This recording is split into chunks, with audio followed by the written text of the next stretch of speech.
Hello, hello, everybody. This is Sense of Fate, and you're watching Quarters in the Fountain, where raw content is good content.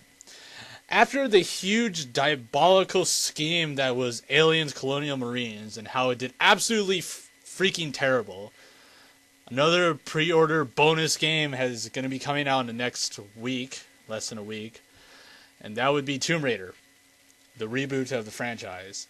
And needless to say, some of the content on Tomb Raider so far has been relatively well received. A lot of people have been saying that the game is above average and that it's actually relatively pretty good, actually. There hasn't been a whole lot on it yet because it's still in its phase where a lot of positive reviews are coming out and there isn't a whole lot of negative stuff on it. But as of right now, the new reboot of Tomb Raider is doing pretty well. And in all honesty, it looks pretty good. Everything in the game looks... all the textures look really great. Lara looks absolutely amazing, as usual. There was one controversial thing that came up. I was reading around on Reddit. I think it had to do with Lara being skewered through the skull or something like that. I don't know.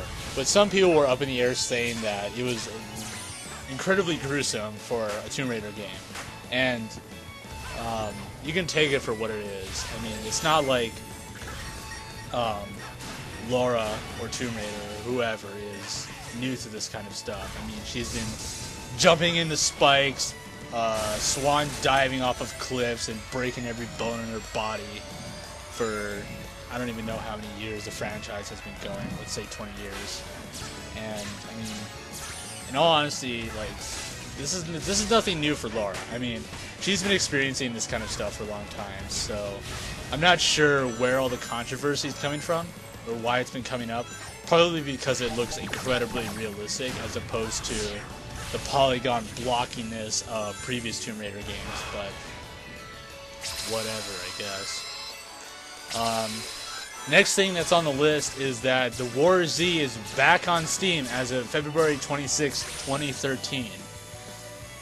So, The War Z, the game and the developer that tried to cash in on a new genre that's come out, which only consists of one game, if you don't count The War Z, and that's the DayZ. And there was a ton of just complaints and crying and whining and just all this stuff about how The War Z absolutely sucks, and I'm not saying it doesn't, because it actually does. It's... I don't know. As far as I know, supposedly there's still a lot of problems with the game as far as hacking and crappy game mechanics and all that jazz. And I really feel that if you're going to release a game, especially a game like that, in the way that you have one shot to do things right. And if you screw up really badly like The War Z did, you don't really have second chances, especially in this day and age where the video game industry is so fast-paced and so disgustingly evil to games that just don't do things right on the first try. So, I mean, it's great that The War Z is back on Steam, but, you know, you had your chance a couple months ago and you totally blew it with all of your lies and deceits. So, you know, it's sad to say because, you know, The War Z could have been a lot better. It could have been an improvement on the DayZ. Could have seen all the parts where DayZ did bad and improve upon them, but no, it's just its own entity of complete badness. Yeah. So, several staffers on Aliens Colonial Marines spilled the beans on what went wrong. And, a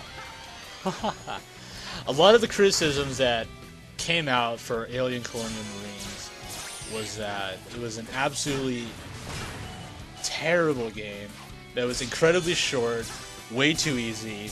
There wasn't a whole lot of diversity other than the weapon customization. The missions were bad. You're fighting humans in an aliens game. Like,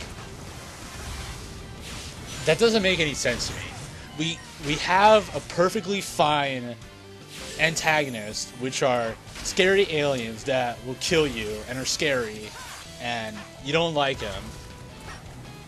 But Gearbox or whatever company had the audacity to put humans in a game like this, where they have a perfectly fine antagonist, kind of blows my mind.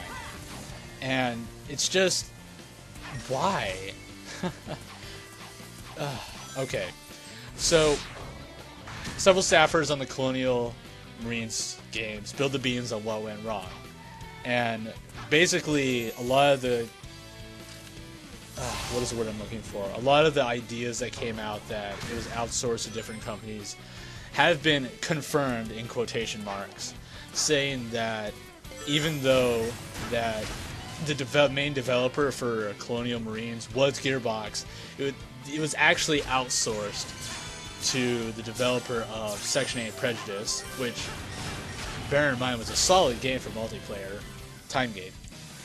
And you know.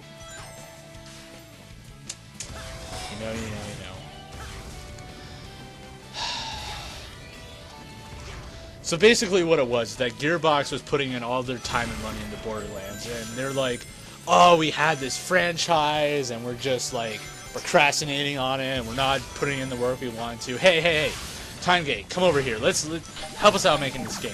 So basically they put in all of their work on outsourcing it to Timegate, and now this is what we had. At the end of the article it says that, quote unquote, the game feels like it was made in 9 months, said a source who worked on the project. That's because it was. And if I recall correctly, Aliens Colonial Marines had its licensing, or whenever it got distributed to Gearbox 4 years ago, in 2009, end of 2010.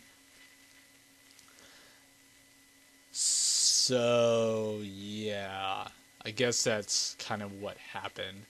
Basically, we have an incredibly rushed product by a company that made some pretty average games in the span of its career, and that's why we have this absolute crap fest we know as Alien Colonial Marines. So that is quite the big disappointment there.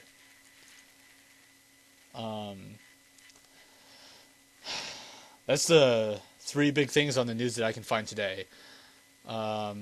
It's going to be spring break for me relatively soon here. It starts on March 1st for me.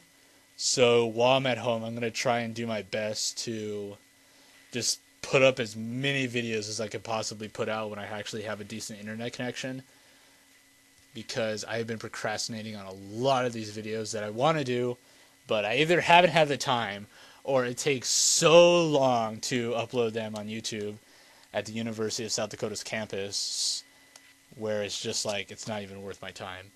So, PlayStation 4 video will be coming out relatively soon.